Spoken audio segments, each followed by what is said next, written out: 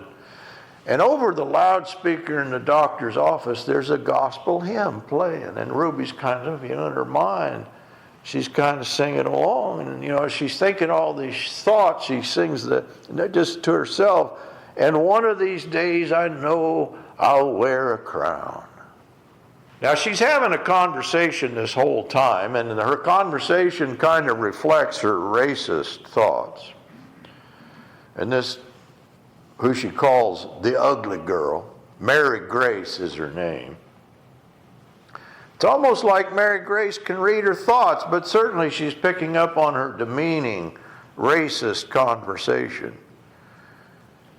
And at just the moment when Ruby is thanking Jesus for her own good disposition, her own fine circumstance compared to these lowlifes by whom she's surrounded, Mary Grace is reading one of her textbooks, and she takes her books and she heaves it at Ruby, and it hits her right above her left eye.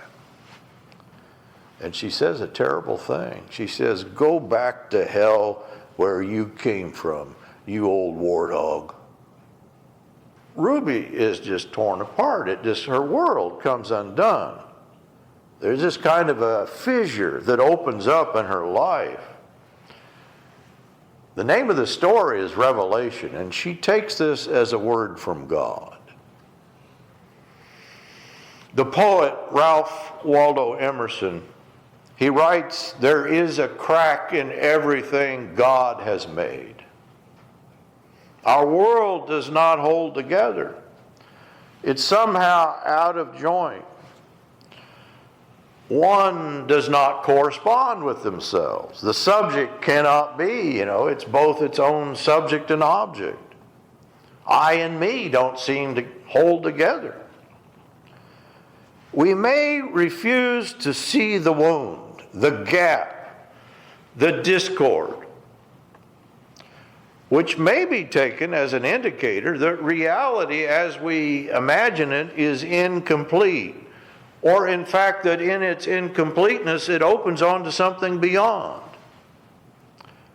We might focus on the disease, the dis-ease of the discord, and assume that it kind of points to, well, maybe just things are lacking.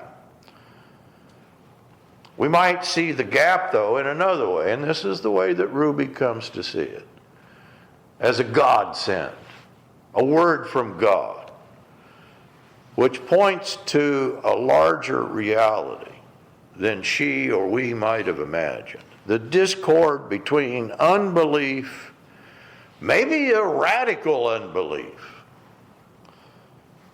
which we might imagine is for evil, but is potentially the gap through which the light shines. The wound that slays one world opens up to another world. But I think step one, we have to recognize the wound. And this gap exists all around us. And of course, our tendency is to ignore it, to harmonize it, to balance binary opposites, things that don't fit. And say, well, maybe it's just temporary. Let's not get too focused on the problem here. And we're surrounded by these binaries, these opposites. masculine and feminine, liberal and conservative, in physics, wave or particle, nature or nurture, freedom and determinism, mortality and immortality. Even the colors of the rainbow, when you break it down, what is a color? It's just the wavelength. The mind and the brain. There is no rapport between the two levels, no shared space. Although they're closely connected, maybe even identical, but there's a minimal difference. That is, our reality can't be held together, it can't be synthesized. But maybe looking at the woundedness, the gap, the antinomy, maybe, some people would say, well, that's not the problem, that's just the way reality is. Maybe this is not a problem to be solved. Yeah, you're sick, but just accept your sickness. We're wounded, we're material, we're finite. The end of this is God is dead. Some locate contradiction in the limitation of reason. If we just knew more. But what if reality is cracked and contradictory? This actually in psychoanalysis, this is the discussion, the basic discussion. People are sick. We all know that. But are they curable? And some would say no. The cure is to learn to live with your sickness. You're sick, I know. In Paul's split between the two eyes, you could see that as the problem, but maybe that's the cure. There is no escape from the conflict, the drives, the antagonism, the registers of the self. But maybe just recognizing the problem is the beginning of the end of it. And so the world is evil, God is dead, the perceived gap or difference, unbelief, maybe that's just the reality people have to live in. And if you expose the lie that they're living by, well, you've exposed the only reality available. I'm not describing something here theoretically, by the way. This is actually the philosopher Slavoj Žižek. He says, I know it's a lie, but that's okay. That's all we got. But we can also see the failure of our world in the way that I think Thomas begins to see it as pointing beyond. The mystery of the wound draws us toward it to understanding the resurrection. In the wound, Thomas recognizes this is not a stranger. In other words, he doesn't immediately recognize Jesus even. That happens with the two on the road to Emmaus. But there is an intimate form. Maybe he's been estranged by, and he comes to recognize. There's a kind of awakening of thought. There is a thought, one, he cannot believe, and then there's faith. But of course, faith enables him to see and enables him to come to the truth. The truth, in fact, is this enabling reality that he comes to. And so in the crack, there is a mystery which does not speak of absence or lack, but actually an excess in which we recognize the Logos, the risen Jesus. What's this called? Well, it's metanoia, it's conversion. We feel an indebtedness, a gratitude, a sense, my Lord and my God comes over Thomas. There is a reverence for what has been given rather than an arrogance for what is claimed as one's own. And so maybe we would call these godsends, graced moments, a kind of graced communication. That's the way Ruby begins to look at her encounter in the doctor's office. That she thinks of it as a godsend, literally striking her in the face.